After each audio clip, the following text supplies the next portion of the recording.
Fellow Amberlanders, greetings from this end and accept revolutionary greetings. I am making this video in response to a live video by one Gili and Yerima over SCBC, or what they call it. Yes, and which was talking about the UNPO. I saw the kind of frustration on the part of these members of this group known as the IG, and I see a lot of hatred, bad blood, and whatsoever on their part. And I was also taken aback with the lies that could come out from Comrade Yerima's mouth. For the lady called Gili Gili, I know she was like on steroid, so there is nothing I can say about her because I don't know her very much, but I saw her trying to collaborate the lies of Yerima, and I was so disappointed, and it was disheartening for Yerima to be saying things he knows nothing about as if he knows something about them, and to the extent where you see Amazonians clicking like on it, as if what he was saying was the truth. For example, what does Yerima knows about the creation of the AGC? Nothing. And in fact, he knows nothing about the creation of the AGC. He doesn't know when the AGC started or how it even came about. He takes something from about 2003 and he's talking about the creation of an AGC just some few years ago, and people were like, "It's true." The SCYL had their own internal problems. SCYL has never ever had internal problems. You have never seen that anywhere. Have you ever read anywhere that the SCYL and the chairman of the SCYL were at loggerheads, or that there is another SCYL faction somewhere?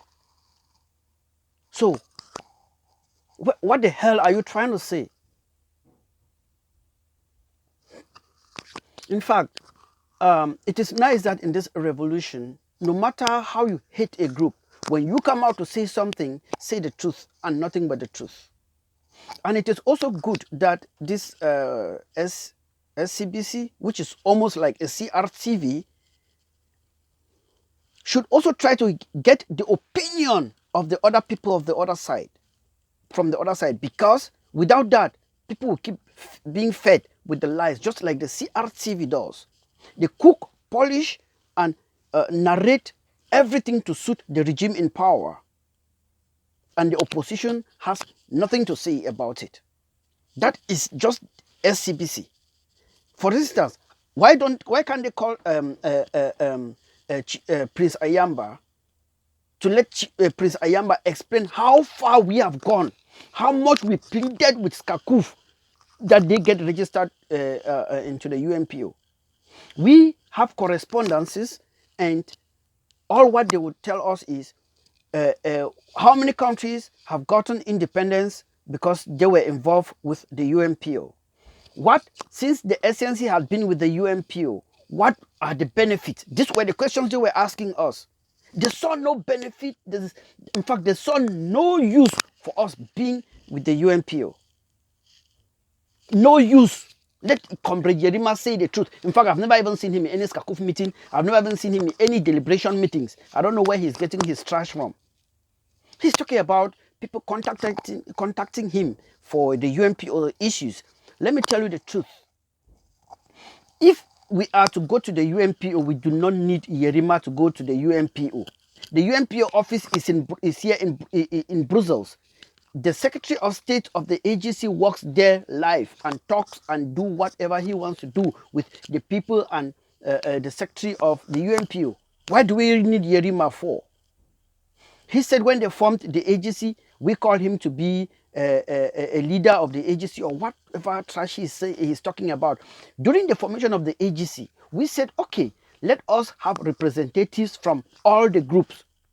And we called almost everybody from all groups. This is what we are trying to do. Please let us see that we can work this out. And that is how it was. We did not call him to come and be a member or something. We called so many people. I was also representing SCNC in the AGC. That is how AGC came about, with members of all those redentist movement that were fighting for the liberation of Amazonia. So let him not come to talk trash and let people just keep saying yes, yes, yes, yes, without asking questions, just because they want to kill the cat and hang it. Now, let me tell you, when we started begging SCACUF to get registered into the UNPO, they had questions that they wanted us to answer. What are the benefits of the UNPO? Have we ever benefited anything from the UNPO? The price we pay yearly for the UNPO is too much that we can use in following other steps. This, and that. And then they weighed two options together and they preferred foly lock. This is the same group that sacrificed the UNPO for foly lock. They were telling us about the foly lock and we said no, go to the UNPO. Go to the UNPO. They said no, foly lock will have this. It is international organization. They are based in the USA. They enjoy what at the UN, that they are already ready with the case files, and that they are going to put our files into the United Nations Security Council. And they gave us all type of false hope. And we told them that, please, what you are believing in, we believed in so many years back, and we did not see anything to believe in as time passed by. And you people will come to your senses once you people go and get this same block route. They said, what you people did in the past, don't think that this is the same time. This is a modern era. And the amount of people supporting the Southern Cameroon case now is not as few as it was during your time. So they sacrificed UNPO for foly hawk. And we sat in a meeting and we said, okay, good. Now, these guys, they don't want to go in for this UNPO. Well, let us do it. Let us do it and see how it goes. That was how we decided to do this. I remember even here in the Southern Cameroon's Belgium group, we still pleaded with them that they should ask SCACUF to get themselves registered. They did not. So we went ahead and we did it. When we did it now, the SCACUF was going ahead with the IG, and then they got stuck with this their foly lock thing that no one has seen any benefit from. They got stuck. When they got stuck, they heard that we have registered ourselves as representatives of the people in UNPO. That is when they came back now and deposit an application. They deposited an application at the UNPO saying that they are the true representatives of the people because they enjoy the majority support from the people. The UNPO had to call our liaison officer, who was Prince Ayamba, and said, okay, these people have deposited this file. We cannot attend to 2 files from you people. Then Ayamba said, okay, good. If that is it, then I'll meet with the council and we'll take a decision on that. We met in the council and we said, okay, good. Let us allow them to go on with their diplomacy. We take our money back, put it in whatever we are putting in, and march forward. That was a decision. Then our file was dropped.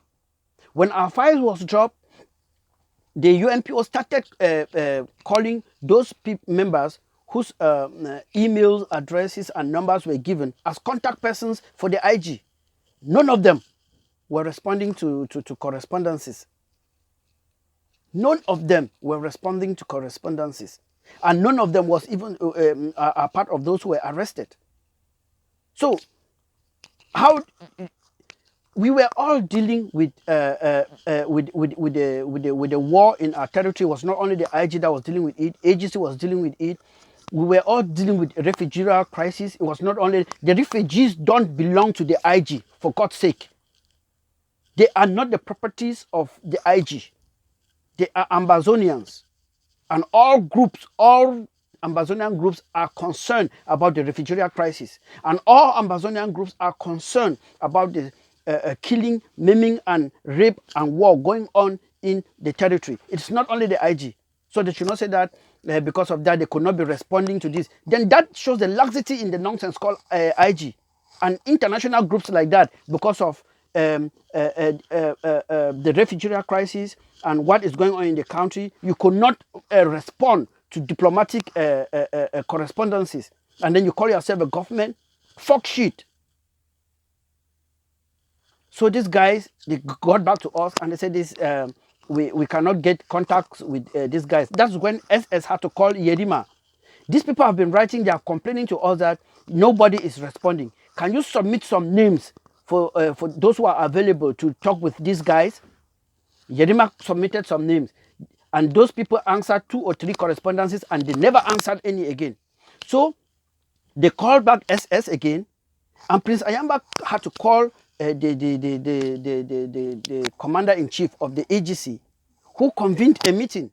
And we decided in that meeting that it is like the IG only wanted to stop us from proceeding with this UNPO stuff, because they know that if we come out with something which shows like we have something on our sleeves, it might be weakening the IG. It's like they're in some kind of competition with us and not necessarily to get us admitted into the IG or to work for the people. So we said, okay, from here now, we are going forward. That is how we call the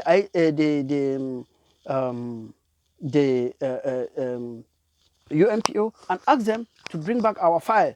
They brought back our files and we started the correspondences and we're going ahead clean and clear. Now look at the kind of intellectually dishonest guy who can sit there and say that we hurriedly created an act to go and show the IG, the UNPO, that this is the organizations that is taking care of the people. When did we deposit an application and when was act created? This is pure papatage. This is nonsense. This is intellectual dishonesty. When I look at some of these guys who said they are fighting for this cause, I don't know what they are really standing for. Let the truth be told. I want this SCBC to call members of the other panel. Listen to them. Let them explain to you what happened, that the IG is not represented at the is not a group that is representing us at the UNPO. And by the way, nobody ever said that we are the first guys to have taken Ambazonia into the UNPO. But people just sit in their houses, make up their own questions and start answering them in order to kill the cat. Let us grow past this madness, please.